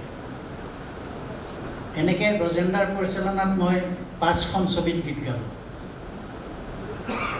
তাৰপিছত ব্ৰজেন্দ্ৰাই যেতিয়া তাৰ আগতে এটা কথা কৈ লওঁ নিপনে অলপ আগতে কৈছে থ্ৰিলাৰ ছবি প্ৰথম ডক্টৰ বেজবৰুৱা কিন্তু 63ত প্ৰথম কমেডি ছবিও ব্ৰজেন্দ্ৰাই কৰিছিল ইটো সিটো বহুত তাৰপিছত যেতিয়া ব্ৰজেন্দ্ৰাই ডক্টৰ বেজবৰুৱা কৰিবলৈ ল'লে বাকীখিনি কথা কৈছে কেনেকৈ মেকআপমেন আৰু সুজিত সিংহ আমাৰ ঘৰলৈ যায়, আমি শুনি থাকোঁ। ড্ৰয়িং ৰুমত বহিছে, ব্ৰজেন দাই কয়, আচ্ছা সুজিত, এইটো এটা দৃশ্য হ'ব পাৰে নে নোৱাৰে? আমি যে কথা পাতি আছোঁ, হ'ব পাৰে। এনেকৈ ভাবিছিল কথাবোৰ। তাত ড্ৰয়িং ৰুমত বহিলে মানুহজনে কথা পাতি আছে, কেনেকুৱা সেইটো দৃশ্য হ'ব পাৰে নে নোৱাৰে? বোলে হ'ব পাৰে। লাইটিঙৰ কথা সেইদৰে ভাবিছিল, চাউণ্ডৰ কথাও ক'লে অলপ আগতে। তাৰপিছত ডক্টৰ বেজবৰুৱাই যেতিয়া সংগীতৰ ভাৰটো মোক দিলে, ভালো লাগিছিল। বোধকৰোঁ এইকাৰণেই দিছে, মই লগতে আছোঁ সৰুৰে পৰা তেওঁৰ লগত সংগীতৰ ক্ষেত্ৰত। তেওঁ অৰ্কেষ্ট্ৰা কৰিলেও মই থাকোঁ লগত। বোধকৰোঁ মোৰ ওপৰত এটা বিশ্বাস হৈছিল। আৰু নিপনে যেনেকৈ ক'লে যে মোক কোনোদিনে নুসুধিলে মোক কিয় ল'লে এইটো চৰিত্ৰ, ঠিক মোকো বহুতে সোধে, ময়ো ক'ব নোৱাৰোঁ। সেই কথা কোনোদিনে নুসুধিলোঁ মই। কাৰণ মই নিজে ভাবি লৈছোঁ বোধহয় এইটো হ'ব পাৰে যে ডক্টৰ বেজবৰুৱাখন তেখেতে বহুত দিনৰ পৰা এটা চেষ্টা কৰি আছে যে এনেকৈ এখন ছবি কৰিব লাগিব, মানুহ হললৈ আনিব লাগে। আগতে ছবি হয় 10 বছৰৰ মূৰত কোনোবাই 600তে এখন কৰে, ভক্তসূৰ্যমণি শৰ্মাই কৰে, সকলো অসমীয়া মানুহে চায়, আৰু কোনোবাই কৰে। এখন অসমীয়া ছবি হৈছে, ভাল বেয়া লগা কথা নাই, সকলোৱে চাব লাগিব, চায় তেনেকৈ। কিন্তু আকৌ হয়তো 5 বছৰ বা 10 বছৰলৈ ছবি নাই। কিন্তু ডক্টৰ বেজবৰুৱাৰ পিছৰ পৰা কিন্তু আপোনালোকে মন কৰিব, প্ৰায় 90 চনমানলৈ বছৰে কমেও 3খন-4খন ছবি কিন্তু মুক্তি পাইছিল, আৰু সেইবোৰ চলিছিল। মানে প্ৰযোজকে পইচাখিনিও বোধহয় পাইছিল। যিয়ে হওক, সংগীত ব্ৰজেন দাই বহুত দিনৰ পৰা এইটো কৰি আছিল। ব্ৰজেন দাই হয়তো এইটো ভাবিলে যে মই আটাইবোৰ যদি সামৰি লওঁ, আটাইবোৰ দায়িত্ব লওঁ, এটাতো মই মন বহুৱাব নোৱাৰিম। সেইকাৰণে অলপ মিউজিক জানে, সংগীতৰ ক্ষেত্ৰত মোক সহকাৰী হিচাপেও প্ৰায় থকা নিচিনা আছিলোঁ। গতিকে সেইটো বিশ্বাসতে দিলে নেকি ক'ব নোৱাৰোঁ। দিয়াৰ পিছত আৰু এটা কথা, মোক যেতিয়া গীতকেইটা সুৰ কৰিবলৈ ক'লে, দিলে 2টা গীত ব্ৰজেন দাই নিজে লিখিছিল, জিটিকি জিটিকা তৰা আকাশলে আৰু মইনাখন বিধাতাই। এটা লিখিছে নিৰ্মল প্ৰভা বৰদলৈ বাইদেৱে, আৰু এটা এলি আহমেদে। 4টাই গীত আছিল। ব্ৰজেন দাৰ গীত 2টা মই সুৰ কৰিলোঁ। নিৰ্মল প্ৰভা বৰদলৈ বাইদেউৰ ঘৰলৈ গৈ তেখেতৰ দ্বাৰা শিক্ষালৈ এটা, এলি আহমেদেও লিখিলে এটা। লিখাৰ পিছত কোনোদিনে কিন্তু মোক সুৰৰ ক্ষেত্ৰত একো কথা কোৱা নাই। কেতিয়াবা কৈছে যে এই শব্দকেইটা সলাই আনচোন, ঠিক ছবিৰ লগত খাপ নাখায়, এই শব্দকেইটা সলাই আন, সেইখিনি কয় হয়তো, কিন্তু সুৰৰ ক্ষেত্ৰত কেতিয়াও কোৱা নাই। মই যি কৰিছোঁ মানি লৈছোঁ সেইটো। তাৰপিছত মোৰ প্ৰথম কি ক'ম সংগীত। তাৰ আগতে মই যেতিয়া গীত গাবলৈ গৈছিলোঁ কলিকতাত, নিপনে কোৱাৰ দৰে এটা ঘৰ ভাড়া লয়, তাত ৰাধনী চব পায়, কেম্প বুলি কওঁ। লাচিত বৰফুকনত গীত গাবলৈ গৈছোঁ মই, লক্ষ্যহীৰা বাইদেউ, দীপালী বৰঠাকুৰ, প্ৰবীণ ফুকন আৰু লক্ষ্যধৰ চৌধুৰী পৰিচালক। সেই কেম্পতে যেতিয়া মই গান গাবলৈ গ'লোঁ, লাচিত বৰফুকনৰ গীত হৈ গ'ল। হোৱাৰ পিছত দীপালীহঁত উভতি আহিল অসমলৈ। মই থাকি গ'লোঁ, কাৰণ তাতে ঠিক কৰিলে যে নিৰ্দাৰ এখন ছবি হ'ব আমাৰ ঘৰ বুলি। ছবি সকলো আছিলে, চিত্ৰনাট্য আছিলেই, কোনোবা প্ৰযোজকো পালে। আৰু ব্ৰজেন দা, নিপদা, মই, আমি তিনিওজনেই কিন্তু লাচিত বৰফুকনৰ লগত জড়িত। নিপদা টেকনিকেল এডভাইজাৰ হিচাপে, ব্ৰজেন দা সংগীত পৰিচালক হিচাপে। গতিকে মই তাত থাকি ব্ৰজেন দাই ক'লে যে তই কৰচোন কিবা কম কৰ, মই অকণমান ইটো কামত ব্যস্ত থাকিব লাগিব। ব্ৰজেন দাই লিখিব পাৰিলেহেঁতেন গীত, কিন্তু ইটো কামত ঘূৰি আছে। মোকো অলপ দায়িত্ব দিলে। আচলতে মোক গান গাবলৈ গৈছিলোঁ তাত। তেতিয়া লক্ষ্যধৰ চৌধুৰীয়ে এটা গীত লিখি দিলে। কোনে গীত লিখিব, মতে কলিকতাত কাক বিচাৰি পাম মই। লক্ষ্যদাই কৈছে তই হাৰমনিয়ামটো দেচোন, কি বজাইছ বজা, মই চেষ্টা কৰিছোঁ। তেখেতে লিখি দিলে এটা গীত আমাৰ ঘৰৰ কাৰণে। আমাৰ ঘৰলৈ যাওঁ অকণি মৰমেৰে, অকণি হেঁপাহেৰে, মৰতত সৰগ সজা, এনেকৈ। সেইখন মোৰ ব্ৰজেন দা, মই গীত গোৱাৰ উপৰিও আমাৰ ঘৰত সহযোগী সংগীত পৰিচালক হিচাপে আছিলোঁ, সহযোগী। কিন্তু ডক্টৰ বেজবৰুৱাখন সম্পূৰ্ণ মোক স্বাধীনতা দিছে, তই যি কৰ কৰ, মই ইয়াত নামাতো। আৰু গীতকেইটা ৰেকৰ্ডিং হৈ গ'ল। হোৱাৰ পিছত ৰজেন দাই একো কোৱা নাই। ঘৰলৈ আহি গীত তাতো শুনিছে ষ্টুডিঅ'ত, ঘৰলৈ আহি আকৌ ভালকৈ শুনিছে। তেতিয়াই কৈছে ভাল হৈছে দে গীতটো দেই, ভাল হৈছে ভাল হৈছে ভাল হৈছে, এইখিনি কৈছে, তাতকৈ বেছি একো কোৱা নাই। গতিকে আৰু কি ক'ম আৰু, সংগীতত মই কেনেকৈ সোমালোঁ, মানে সংগীত পৰিচালক। মই গায়কহে আছিলোঁ আচলতে। মই 5খন ছবিত গীত গাইছিলোঁ, আকাশবাণীত ৰেডিঅ'ত গীত গাইছিলোঁ, বিভিন্ন অনুষ্ঠানত গীত গাইছিলোঁ, অসমৰ বাহিৰতো গীত গাবলৈ গৈছিলোঁ। কিন্তু এতিয়া সংগীত পৰিচালক হোৱাৰ পিছৰ পৰা অকণমান গীত গোৱাটো মোৰ কমি আহিলে। এনেই গাওঁ ক'ৰবাত বন্ধু বান্ধৱৰ মাজত ধেমালিতে, কিন্তু ৰাইজৰ আগত এনেকৈ দৰ্শক বা শ্ৰোতাৰ আগত তেনেকৈ গাবলগীয়া হোৱা নাই বা গোৱা নাই। গতিকে এইখিনিয়ে মোৰ ক'বলগীয়া কথা। আৰু এটা কথা কৈ যাওঁ, এই যে নামবোৰ ক'লে নিপনে অলপ আগতে, নয়ন প্ৰসাদেও ক'লে, মই সুজিত সিংহ, বংশী দাস, অপি, সত্য, এই আটাইকেইজনকে কিন্তু প্ৰতিষ্ঠিত কৰি গ'ল নিজৰ নিজৰ হেৰি। অপিয়েতো মৃত্যুৰ কিছুদিন আগলৈকে মোক ৰমেন দা, ব্ৰজেন দাৰ কাৰণে মই ভাত খাই আছোঁ, কাৰণ য'লৈকে যাওঁ তাতে অপিৰ লাইন। সন্দিকৈ কলেজত কিবা হ'ব অপিৰ লাইন, কটন কলেজত কিবা হ'ব অপিৰ লাইন, বিহুৰ কিবা হ'ব অপিৰ লাইন, চিনেমা আৰু থিয়েটাৰটো আছেই। গতিকে এনেকৈ কিছুমান মানুহক কিন্তু তেখেতে প্ৰতিষ্ঠিত কৰিব। আৰু তেখেতে যিটো ভাবিছিল যে হললৈ মানুহ আনিব লাগিব, প্ৰথম মানে ছবিৰ ভাষাত যিটো ছুপাৰ ডুপাৰ ব্লকবাষ্টাৰ বুলি কয়, সেইখনেই প্ৰথম। তাত ছবি টিকেট ব্লেক হৈছিল প্ৰথম সেইখন ছবিতে। বাছ লৈ লৈ মানুহ আহিছিল। মেনেজাৰক, মোৰ বন্ধু কেইজনমানৰ লগত চাব খুজিছোঁ নাইট শ্ব', মেনেজাৰক কওঁতে কৈছে ৰমেন এটা কাম কৰা, কাইলৈ বা পৰহিলৈ চোৱা, গোটেই টিকেট বুক হৈ আছে। সেইখনেই প্ৰথম। তাৰ পিছৰ পৰা কিন্তু আমাৰ প্ৰযোজকসকলে সাহস কৰিলে যে অসমীয়া ছবি কৰিলে দেখোন পইচাখিনি ঘূৰি আহে। এতিয়া বহুতো প্ৰযোজক ওলাল আৰু তেওঁলোকে ভাল ভাল ছবিও কৰিছে। গতিকে ইয়াতকৈ বেছি নকওঁ, গীতমাতো আছে। পুনৰ সকলোলৈকে মৰম শুভেচ্ছা জনাই মোৰ ক'বলগীয়াখিনি ইয়াতে শেষ কৰোঁ। ধন্যবাদ।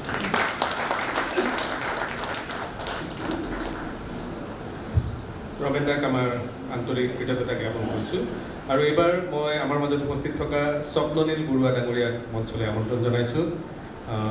তেখেত অসমৰ কলা সংস্কৃতিৰ সৈতে ওতঃপ্ৰোতভাৱে জড়িত হৈ থকা এগৰাকী ব্যক্তি, আমাৰ সকলোৰে মৰমৰ পাপুদা।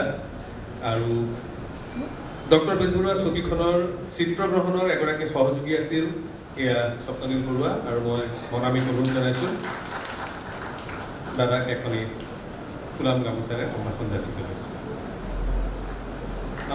চিত্ৰগ্ৰহণৰ এগৰাকী সহযোগী আছিল পৰেশ বৰুৱা। পিছলৈ তেওঁ স্বাধীনভাৱে বহু চিনেমাৰ চিত্ৰগ্ৰহণ কৰিছিল। পৰেশ বৰুৱাৰ পৰিয়ালৰ কোনোবা সদস্য যদি উপস্থিত আছে মঞ্চলৈ আহিবলৈ অনুৰোধ জনাইছোঁ। হয়, আহিছে।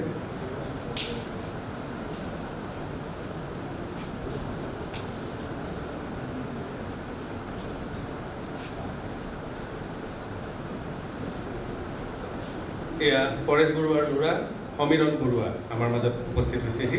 মই স্বপ্ননীল বৰুৱা ডাঙৰীয়া তেখেতক সম্বৰ্ধনা জ্ঞাপন কৰিবলৈ অনুৰোধ জনাইছোঁ।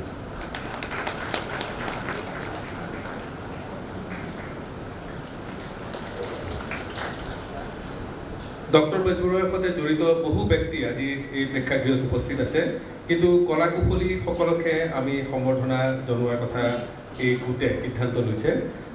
এই সকলোখিনি ব্যক্তি আমাৰ মাজৰ পৰা আঁতৰি গৈছে। আৰু তেখেত ব্ৰজেন বৰুৱাৰ সৈতে কাম কৰা 3গৰাকী ব্যক্তি পিছলৈ তেওঁৰ ছবিৰ চিত্ৰগ্ৰহণ কৰা দীনদয়াল বাজাৰীয়া, ৰূপসজ্জাকৰ বাবুল দাস, আৰু যিয়ে এই অনুষ্ঠানৰ গুৰি ধৰিছে সতীশ চৌহান, শব্দযন্ত্ৰী সতীশ চৌহান। তেখেত 3জনক মই মঞ্চলৈ আহিবলৈ অনুৰোধ জনাইছোঁ। বোধহয় বাবুল দা অহা নাই, দীনদয়াল বাজাৰীয়া উপস্থিত আছে, তেখেতক মই মঞ্চলৈ আহিবলৈ অনুৰোধ জনাইছোঁ। আৰু সতীশ চৌহান ডাঙৰীয়া।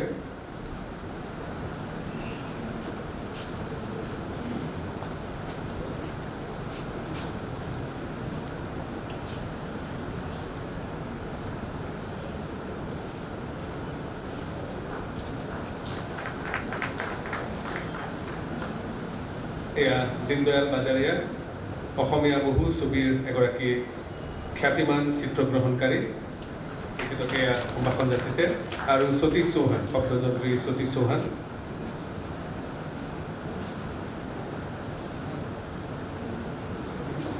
আৰু সতীশ চৌহানৰ উদ্যোগতে আজিৰ এই অনুষ্ঠানৰ আয়োজন কৰা হৈছে আৰু লগতে সহযোগ আগবঢ়াইছে পৰিয়ালৰ তৰফৰ পৰা ৰঞ্জিত বেজবৰুৱা আৰু মৰামী বেজবৰুৱাই ধন্যবাদ সতীশ চৌহান ডাঙৰীয়া আৰু তিনদল বাজাৰে ডাঙৰীয়া আপোনালোকক প্ৰেক্ষাগৃহত আসন গ্ৰহণ কৰিবলৈ অনুৰোধ জনাইছোঁ আৰু থুলমূলকৈ বৰুৱা পৰিয়ালৰ বিষয়ে অকণমান কথা ক'বলৈ সপ্তমী বৰুৱাক অনুৰোধ জনাইছোঁ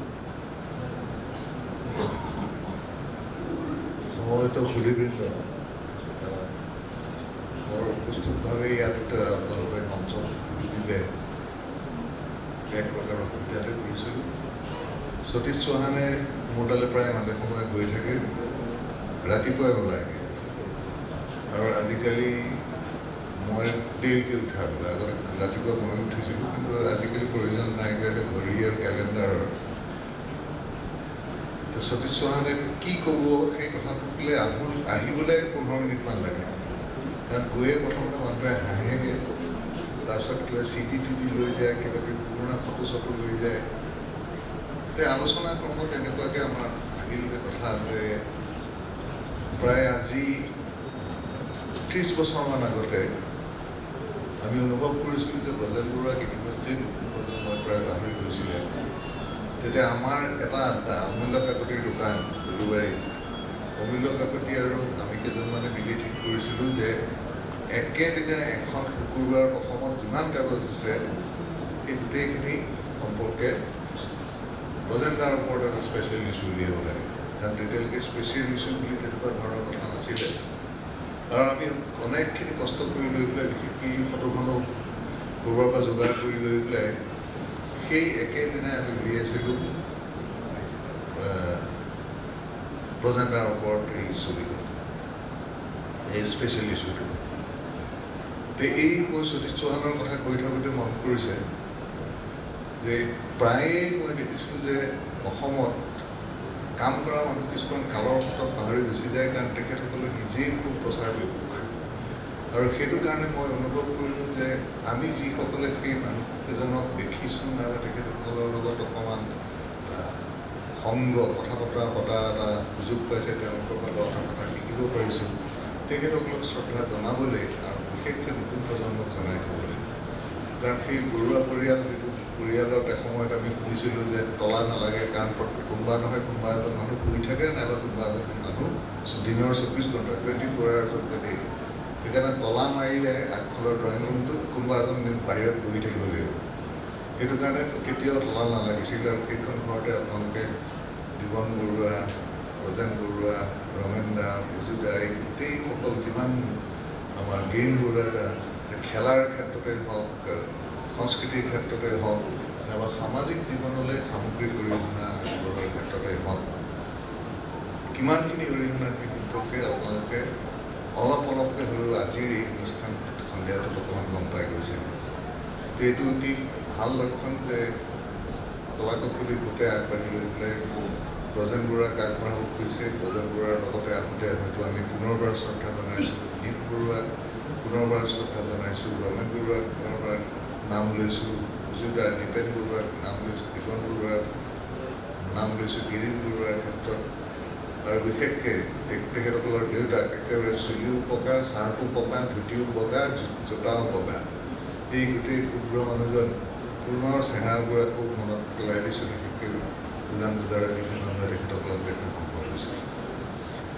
ব্ৰজেন বৰুৱাৰ ক্ষেত্ৰত এটা কথাই ক'ব লাগিব যে তেখেত পায়নিয়াৰ আছিল আমি যিসকলে এসময়ত পঢ়িছিলোঁ পায়নিয়াৰ অফ দ্য মডাৰ্ণ ৱৰ্ল্ড কিতাপ এখন মেট্ৰিকৰ সময়ত হয়তো মনত পেলালে সেই কিতাপখন যদি পায়নিয়াৰ্ছ অফ দ্য মডাৰ্ণ ৱৰ্ল্ড বুলি নকয় পায়নিয়াৰ্ছ অফ আছাম বুলি কওঁ তেনেদৰে এটা নাম নিশ্চয় আপোনালোকে আহিব যে গীত মাতৰ ক্ষেত্ৰতে হওক নাইবা সংগীতৰ সৃষ্টিৰ ক্ষেত্ৰতে হওক অৰ্কেষ্ট্ৰেল মিউজিক সেইটোৰ ক্ষেত্ৰতে হওক নাইবা চিনেমা পৰিচালনাৰ ক্ষেত্ৰতে হওক নাইবা নতুন টেকনিকৰ জৰিয়তে কৰোৱাৰ ক্ষেত্ৰতে হওক সেই এজন মানুহৰ নাম উত্তৰ ওলাই কৰিব সেইজন হৈছে ব্ৰজেন বৰুৱা এই ব্ৰজেন বৰুৱাই 10টা কাম অতিক্ৰম কৰি কলা কুশলী সৃষ্টি কৰি লৈ পেলাই ইয়াৰে সঁজুলিৰে কামখিনি কৰাই থৈ অসমত যে ইয়াত থাকি এখন ভাল চিনেমা কমাৰ্চিয়েলি চলিব পৰা আৰ্টৰ ফালৰ পৰা যথেষ্টখিনি সৃষ্টিশীল এবং নতুনত্ব থকা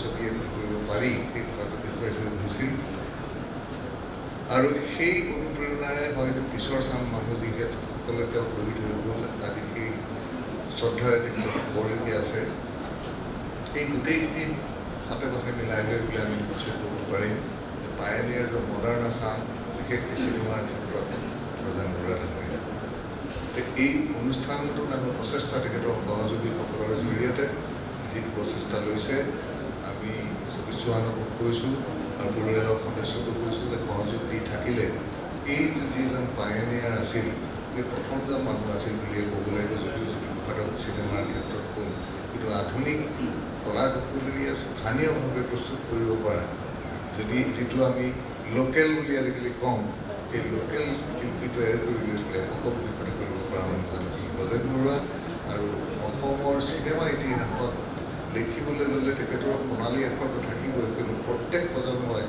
যেনেকুৱাকৈ দাদা চাহেব ফাল্কেৰ নাম আজি ভাৰতীয় চিনেমাৰ লগত জড়িত হৈ থাকে অসমীয়া চিনেমাৰ ইতিহাসতো কাৰিকৰী দিশত হয়তো আব্বাছৰ স্থান নাইবা গুৰুদত্তৰ স্থান ব্ৰজেন বৰুৱাই দখল কৰিব এইখিনি অৰিহণা সদায় আমি মনত পেলাই থাকিব লাগিব নতুন প্ৰজন্ম আহি থাকিব আৰু এনেকুৱাকৈ তেখেতসকলৰ সৃষ্টিশীল চৰ্চা চলি থাকিলে উত্তৰ পুৰুষে গম পাব যে মানুহজন কিমান ডাঙৰ আছিল আৰু বিশেষকৈ অসম্ভৱ কেনেকৈ কৰি তুলিব পাৰিছে বুলি আৰু নকৰোঁ পুনৰবাৰ আপোনালোকক এই অনুষ্ঠানটিত পাই আৰু মোক সুযোগ দিয়াৰ বাবে সকলোকে ধন্যবাদ জনাই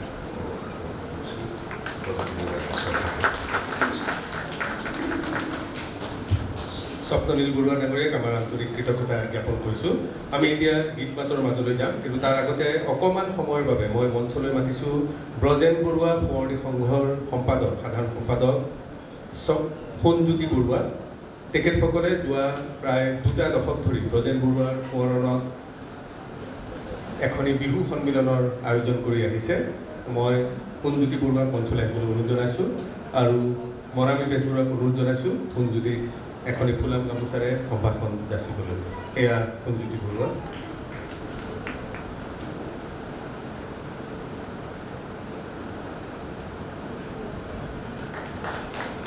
এতিয়া সোণজ্যোতিক দুআষাৰ ক'বলৈ মই অনুৰোধ জনাইছোঁ নমস্কাৰ সভাগৃহত উপস্থিত থকা আজিৰ এই ব্ৰজেন বৰুৱা কলা কৌশলী গোটৰ দ্বাৰা পৰিৱেশিত আজিৰ এই গীত মাতৰ সন্ধিয়াত উপস্থিত থকা সন্মানীয় মোৰ শ্ৰদ্ধাৰ শিক্ষাগুৰুসকল আৰু উপস্থিত থকা ব্ৰজেন বৰুৱা বংশমেলৰ লগত জড়িত সন্মানীয় কলা কৌশলীসকল মোৰ নাম সোণজ্যোতি বৰুৱা মই বায়তা চাৰিআলি বিডিয়াৰ পৰা আহিছোঁ আৰু আমি যিমানখিনি কিতাপ পত্ৰ পঢ়িবলৈ পাইছোঁ যে ব্ৰজেন বৰুৱাৰ অৰিজিনেল পৰিয়াল বায়তা চাৰিআলি বিডিয়াৰ বাসিন্দা আৰু সন্মানীয় অনুষ্ঠানত বৰুৱা ফেমিলিৰ মোৰ নাম সোণজ্যোতি বৰুৱা মই সেই হিচাপে গৌৰৱান্বিত আৰু বৰুৱা ফেমিলিৰ বহুকেইজন প্ৰতিষ্ঠিত শিল্পীসকল আজিৰ অনুষ্ঠানত উপস্থিত আছে তেওঁলোকে আমি শ্ৰদ্ধা জ্ঞাপন কৰিছোঁ আমি ব্ৰজেন বৰুৱা সোঁৱৰণী সংঘৰ সৌজন্যত যোৱা 28 বছৰে আমি বিডিয়াত আমি প্ৰতি বিহু সন্মিলন এখনৰ আয়োজন কৰি আহিছোঁ ব্ৰজেন বৰুৱাৰ জীয়ৰী মনামী বেজবৰুৱা বাইদেউ কিছু বছৰ আগত গৈছিল আমাৰ তাত তেখেতে যথেষ্ট ভাল হোৱা বুলি কৈছে আমাৰ ওচৰত আৰু আমি আশাবাদী যে বাণিজ্যিক দিশত সফলভাৱে এখন বোলছবি নিৰ্মাণ কৰাৰ ক্ষেত্ৰত ব্ৰজেন বৰুৱাই যি অৰিহণা অসমীয়া চলচ্চিত্ৰ জগতলৈ আগবঢ়ালে আমি সেইজন ব্যক্তিক আমি এই নমেশ্য ব্যক্তিক আজিৰ এই অনুষ্ঠানৰ জৰিয়তে আমি তেখেতলৈ শ্ৰদ্ধা নিবেদিছোঁ আৰু লগতে আপোনালোকৰ দিহা পৰামৰ্শ আৰু সহায় সহযোগিতা পালে আমি বেজবৰুৱা ডক্টৰ বেজবৰুৱা ছবি তথা ব্ৰজেন বৰুৱা এই মহান শিল্পীগৰাকীক আমি আমাৰ মাজত জীয়াই ৰাখিবলৈ আমি সক্ষম হ'ম আৰু আজিৰ এই অনুষ্ঠানত দুআষাৰ ক'বলৈ সুযোগ দিয়াৰ বাবে মই আজিৰ অনুষ্ঠানৰ উদ্যোক্তাসকলক ধন্যবাদ জ্ঞাপন কৰিছোঁ আৰু উপস্থিত সদাশয় ব্যক্তিলৈ মোৰ শ্ৰদ্ধা নিবেদিছোঁ এইখিনি মোক ক'বলগীয়া ধন্যবাদ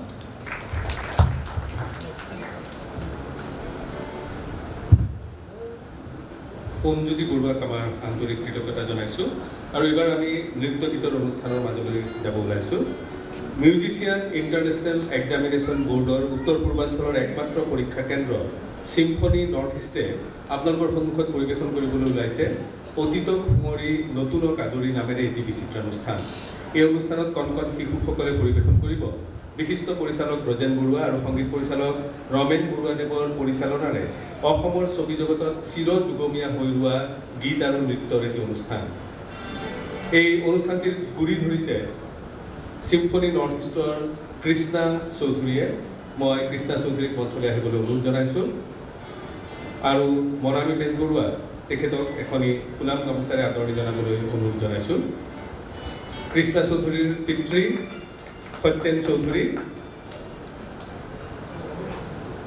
তেখেতৰ শহুৰ দেউতা সত্যেন চৌধুৰী আপোনালোকৰ মনত আছে ডক্টৰ বেজবৰুৱা ছবিত অভিনয় কৰিছিল মূল চৰিত্ৰত আৰু এয়া কৃষ্ণা চৌধুৰী তেখেতৰ বোৱাৰী আৰু তেখেতে এইবাৰৰ এই অনুষ্ঠানপ্ৰাণী পৰিচালনা কৰিব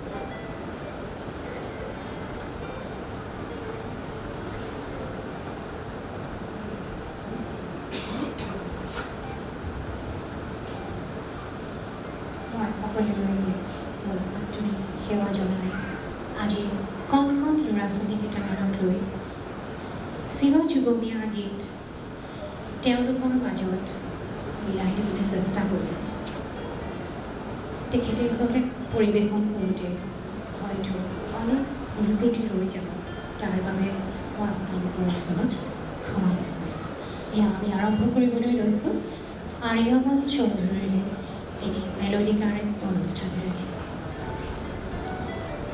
মই মঞ্চলৈ আদৰণি জনাইছোঁ আৰ্যমন চৌধুৰী মই সকলোলৈকে নিজৰ সেৱা জনাইছোঁ মই আজি এটি চিৰ যুগমীয়া গীত পৰিৱেশন কৰিবলৈ আগবাঢ়িছোঁ কিবা ভুল হ'লে ক্ষমা কৰিব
এই গীতেৰে আপোনালোকৰ মাজলৈ যাব বিচাৰিছোঁ। পৰিৱেশন কৰিছে বৰ্ণিল আকাশ বৰ্মনে। নমস্কাৰ।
পৰিৱেশন কৰিব ইমান মৰম কিয় লাগে।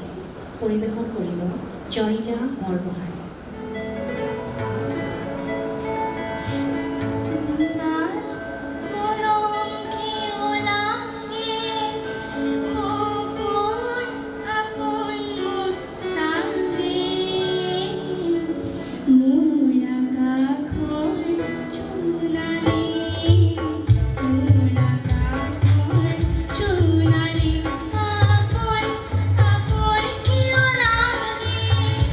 Oh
টোপলি পানী পালে মুকলি এইবাৰ আমাৰ আশ্বাস আয়ুষ্মানে আপোনালোকক গাই শুনাব টুপ টুপ টোপলি পানী পালে মুকলি টুপ টুপ টোপলি পানী পালে মুকলি সময় গলো কলি শুই থকা শিয়াল ধৰিব নোৱাৰা টুপ টুপ টোপলি পানী পালে মুকলি সময় গলো কলি শুই থকা শিয়াল ধৰিব নোৱাৰা টু টু টু টু হা টু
আশা আয়ুষ্মান এইবাৰ ডক্টৰ বেজবৰুৱাৰ আন এটি গীতেৰে আৰিয়ামন চৌধুৰীয়ে আপোনালোকক লৈ যাব তেওঁৰ সংগীতৰ মাজেৰে আৰিয়ামন চৌধুৰী ফুল ফুল ফুল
সংগীতৰ মাজত থাকি থাকি অকণমান নাচৰ মাজলৈ যাবলৈ মন যোৱা নাই জানো?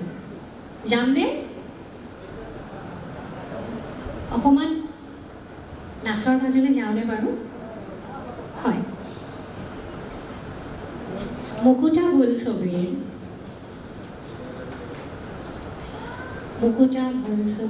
এটি গীত কোনে আজি আবেলি মৰম দিলেহি হানি, এই গীতটিত আমি নৃত্য পৰিৱেশন কৰিবলৈ লৈছোঁ। এই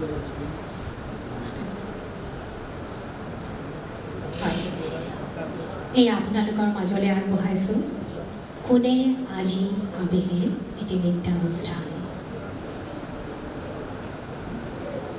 মই এষাৰ কথা ক'ব খুজিছিলোঁ, মানে আমাৰ কৃষ্ণ চৌধুৰীৰ আপোনালোকে দেখি আছে আইটেম কেইবাটাও তেওঁ দিছে সৰু সৰু ল'ৰা ছোৱালী, যিহেতু এতিয়া পৰীক্ষাৰ বতৰ সেইকাৰণে আমাৰ বহুতখিনি দুদিনতে প্ৰিপেয়াৰ কৰিছে। কিন্তু মই এইখিনি এটা কথা এনাউন্স কৰিব খুজিছোঁ, কৃষ্ণ চৌধুৰীয়ে এটা নতুন পদক্ষেপ আৰম্ভ কৰিছে। সেইটো হৈছে আমাৰ হাবিয়াস থাকি যায়। 50 বছৰ পাছত আমি ভাবোঁ মই গান গাব লাগিছিল, মই নাচিব লাগিছিল, মই খেলিব লাগিছিল, মই কবিতা আবৃত্তি কৰিব লাগিছিল। 50 বছৰৰ ওপৰৰ যিখিনি মানে হাবিয়াস থকা যিখিনি মানুহ থাকি গ'ল, সেইখিনিৰ কাৰণে তেওঁ এখন প্লেটফৰ্ম আৰম্ভ কৰিছে। অতি সোনকালে সেই প্লেটফৰ্মখন তেওঁ মুকলি কৰিব, য'ত মই আপোনালোককে এই মঞ্চতে মই সুযোগ লৈছোঁ, মঞ্চৰ সুযোগটো লৈ পেলাই কৈছোঁ যে আপোনালোকৰ যদি কাৰোবাৰ ইচ্ছা আছে, কিন্তু 50 বছৰ ওপৰ হ'ব লাগিব দেই, যে মোৰ গান গাবলৈ ইচ্ছা থাকিলে, মোৰ ডান্স কৰিব ইচ্ছা থাকিলে, মোৰ নৃত্য কৰিব ইচ্ছা থাকিলে, মোৰ খেলিবলৈ ইচ্ছা থাকিলে, এইখিনি মানুহ গোটেইখিনি গোট খুৱাই পেলাই কৃষ্ণাই এখন নতুন প্লেটফৰ্ম বনাইছে, দ্য চিম্ফনী নৰ্থ ইষ্ট বুলি। এই বিষয়ে মই কৃষ্ণাক দুআষাৰ ক'বলৈ অনুৰোধ জনালোঁ। নমস্কাৰ। বাইদেৱে কৈ গৈছে মোৰ কথাখিনি, এইখিনি আচলতে মই বহুত মানুহ লগ পাওঁ, তেওঁলোকে যেতিয়া কিবা এটা প্ৰগ্ৰেম চায় তেওঁলোকে যেন পাহৰি যায় তেওঁলোক ক'ত আছে। তেতিয়া মই দুজনমানক লগ পাই সুধিছিলোঁ আপোনালোকে কিয় ইমান ভাবুক হৈ কিয় গৈছে। তেতিয়া তেওঁলোকে কয় যে খুব দুখ লাগে কৃষ্ণা, আমিওতো কিবা এটা কৰিব পাৰিলোঁহেঁতেন, আমি নাপালোঁৱেই, সুযোগেই নাপালোঁ কৰিবলৈ। বহুত এনে মানুহ মই লগ পালোঁ। ইয়াতে এজন আংকল মই ৰাতিপুৱা পাৰ্কত লগ পাওঁ, পল্লৱ ৰয়। আংকল অকণমান আপুনি আহিব নেকি ষ্টেজলৈ? অকণমান যদি আহে। আংকলে সদায় কয় কৃষ্ণা কিবা এটা কৰাচোন, কিবা এটা কৰাচোন। মই বাহিৰলৈ যাওঁ, বাহিৰত গ'লে দেখোঁ তেখেতৰ ল'ৰা ছোৱালী চব বাহিৰতে থাকে। গৈ কোনোবা এজনে ভায়লিন এখন লৈ আহে, কোনোবা এজনে পিয়ানো এখন লৈ আহে, আহি সাগৰৰ পাৰত বহি বজায়। তাৰপিছত মই এই কথাটো ভাবাৰ পিছত আৰু বহুতো তেনেকৈ লগ পাইছিলোঁ। গৈ পেলাই মই ভাবিলোঁ, তাৰপিছত বাইদেউক লগ পালোঁ। বাইদেউ ক'লোঁ বাইদেউ এনেকুৱা এটা কাম কৰিব পাৰি নেকি? বাইদেউ ক'লে ময়ো বহুত লগ পাওঁ, মোৰো বৰ মন আছে। গতিকে মই আপোনালোকক আহ্বান জনাইছোঁ, নিজৰ কাৰণে নিজক সকলোৱে ভাল পায়, গতিকে সেই বস্তুটো যদি আপোনালোকৰ মনত পুহি নাৰাখি যদি আগবঢ়াই আনে, মই সকলোকে সেইবাবে অনুৰোধ জনাইছোঁ। পল্লৱ আংকল আহিব নেকি অকণমান? আছেনে আপুনি? আংকল আহক, অকণমান তেখেতৰ মনৰ ভাৱখিনি ক'লে মই ভাল পাওঁ। নমস্কাৰ। কৃষ্ণা মই কিছুদিনৰ পৰা চিনি পাওঁ আৰু লগো পাওঁ। এদিন কথাই কথাই কৃষ্ণাই ক'লে এই যিটো কথাই মই কৈ গ'লে অলপ বয়সস্থ মানুহবিলাক কিবা এটা কৰিলে ভাল লাগে ইত্যাদি। বিদেশত মই দেখিছোঁ যথেষ্ট বয়সীয়াল মানুহ, মেবি 70, 75, 80 বছৰ গধূলি সময়ত আহি পেলাই পাৰ্কত বহি নিজে গাইড কৰি আনে বস্তুবোৰ, ডাঙৰ ডাঙৰ পিয়ানো ভায়লিন বা গীটাৰ, আৰু তেনেকৈ বজাই খুব ফূৰ্তি কৰে। কিন্তু দেই মই ভাবিলোঁ কৃষ্ণক কৈ যে কৃষ্ণ এইটো আমাৰ ইয়াত কৰিব নোৱাৰি নেকি? কৃষ্ণই অৱশ্যে বোলে যে কিয় নোৱাৰি, চেষ্টা কৰিলেও পাৰি। আৰু সেইটোৱে কথা। আৰু যদি কৰিব পাৰে আৰু যদি ইচ্ছুকসকলে আগবাঢ়ি আহে সঁচাই ভাল লাগিব। সেইটোৱে। Thank U.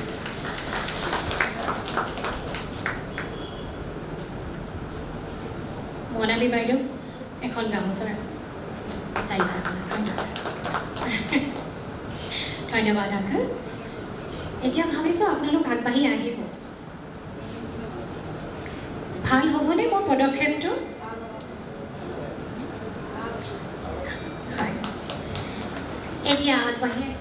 এতিয়া আমি আৰম্ভ কৰিছোঁ নৃত্যানুষ্ঠান।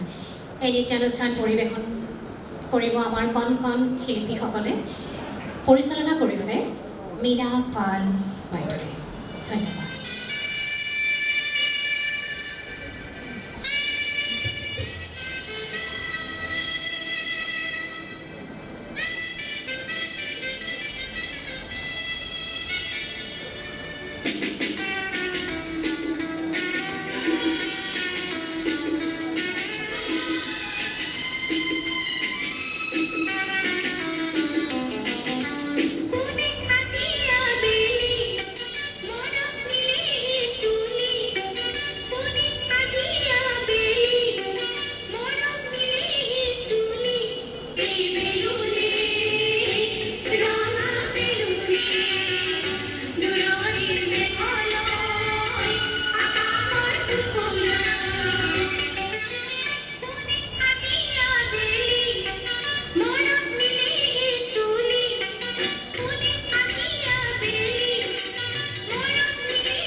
ধন্যবাদ।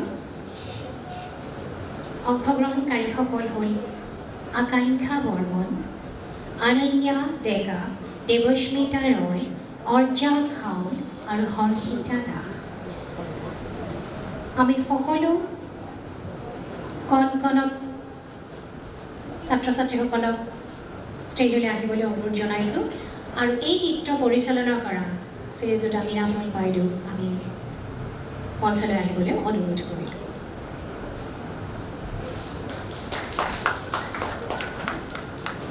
এখন ফুলাম গামোচাৰে সম্বৰ্ধনা জনাব মনামী বেজবৰুৱা বাইদেউ। এই নৃত্য গীতৰ অনুষ্ঠানত অংশ লোৱা শিল্পীসকলক আমি একোখনকৈ প্ৰমাণপত্ৰ প্ৰদান কৰিব বিচাৰিছোঁ আৰু আমাৰ মাজত উপস্থিত আছে ডক্টৰ বেজবৰুৱা ছবিত অভিনয় কৰা সাধন হাজৰিকা দাদা, এগৰাকী দক্ষ অভিনেতা। সাধন হাজৰিকা দাদাক মঞ্চলৈ আহিবলৈ অনুৰোধ জনাইছোঁ। আমাৰ মাজত তেজপুৰৰ পৰা উপস্থিত হৈছেহি অভিনেত্ৰী জুনু বৰুৱা বাইদেউ, জুনু বৰুৱাক মই মঞ্চলৈ আহিবলৈ অনুৰোধ জনাইছোঁ। আৰু ডক্টৰ বেজবৰুৱা ছবিখনৰ প্ৰধান সহকাৰী পৰিচালক ৰূপে কাম কৰিছিল তিলক বৰুৱা। তিলক বৰুৱাৰ পুত্ৰ আমাৰ মাজত উপস্থিত আছে, তেখেতকো মঞ্চলৈ আহিবলৈ অনুৰোধ জনাইছোঁ। আৰু মই মনামী বেজবৰুৱাক অনুৰোধ জনাইছোঁ এই শিল্পীসকলক সম্বৰ্ধনা জনাবৰ বাবে। দাদা হয়।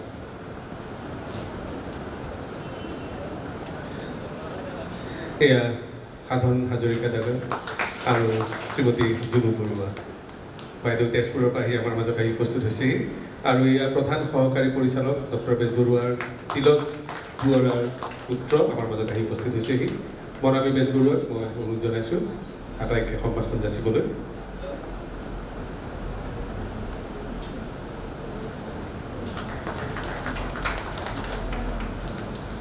কৃষ্ণা চৌধুৰী, এয়া শ্ৰীমতী জুনু দেৱী,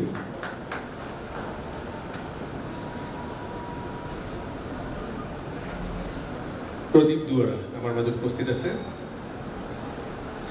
আৰু মই কণ কণ ভাইটি ভণ্টিহঁতক মঞ্চলৈ আহিবলৈ অনুৰোধ জনাইছোঁ। আৰু সাধন হাজৰিকা আৰু জুনু বাইদেউক অনুৰোধ জনাইছোঁ তেখেতসকলক প্ৰমাণ পত্ৰ প্ৰদান কৰিবৰ বাবে। এয়া প্ৰদীপ দুৱৰা, প্ৰধান সহকাৰী পৰিচালক আছিল তিলক বৰুৱা। ধন্যবাদ প্ৰদীপ দুৱৰা, আপোনাক আসন গ্ৰহণ কৰিবলৈ অনুৰোধ জনাইছোঁ। আশৰাফ আয়ুষ্মান, বৰ্ণিল আকাশ বৰ্মন, আৰিয়ামান চৌধুৰী, জয়িতা বৰগোহাঁই। আৰিয়ামান চৌধুৰী। প্ৰথমে মই মাতিছোঁ আৰিয়ামান চৌধুৰী। এখেত আমি অলপ আগতে সত্যেন চৌধুৰীৰ কথা কৈছিলোঁ, তেখেতৰ নাতি। এয়া তেখেতক এখনি মানপত্ৰ আৰু বাইদেৱে এটি পদক তেখেতক আগবঢ়াইছে। এইবাৰ বৰ্ণিল আকাশ বৰ্মন।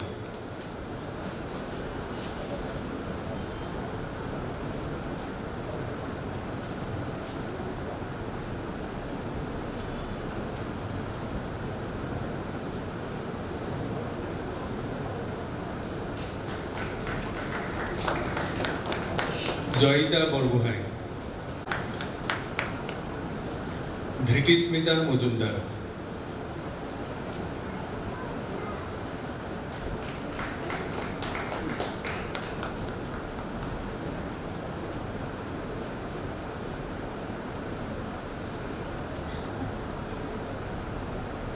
আশ্বাস আয়ুষ্মান, এয়া কণমানি আশ্বাস আয়ুষ্মান।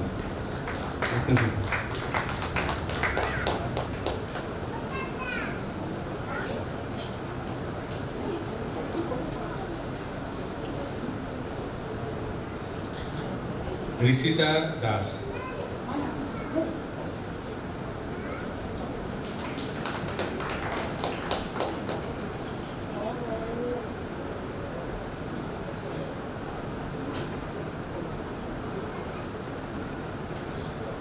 অৰ্জা খাউন, অকমানি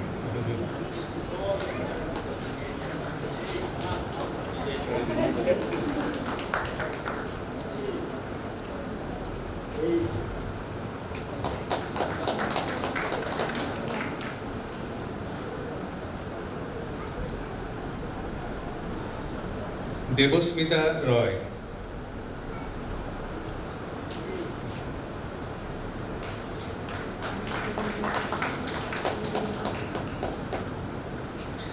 আকাংক্ষা ডেকা,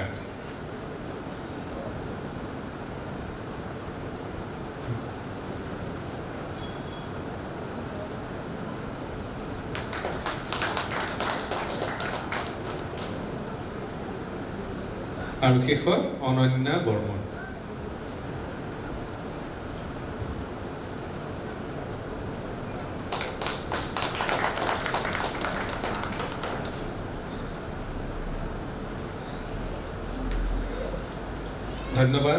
ধন্যবাদ সাধন হাজৰিকা আৰু জুনু বাইদেউ মঞ্চত প্ৰেক্ষাগৃহত আসন গ্ৰহণ কৰিবলৈ অনুৰোধ জনাইছোঁ। আৰু চিম্ফনী নৰ্থ ইষ্টৰ কৃষ্ণা চৌধুৰী আৰু তেখেতৰ কণমানি ছাত্ৰ ছাত্ৰীসকলক আমাৰ আন্তৰিক কৃতজ্ঞতা জ্ঞাপন কৰিছোঁ। আৰু এতিয়া অনুষ্ঠানৰ শেষ পৰ্বত এখনি তথ্যচিত্ৰ প্ৰদৰ্শন কৰা হ'ব তাৰ বাবে আমি খন্তেক সময় আপোনালোকৰ পৰা বিৰতি লৈছোঁ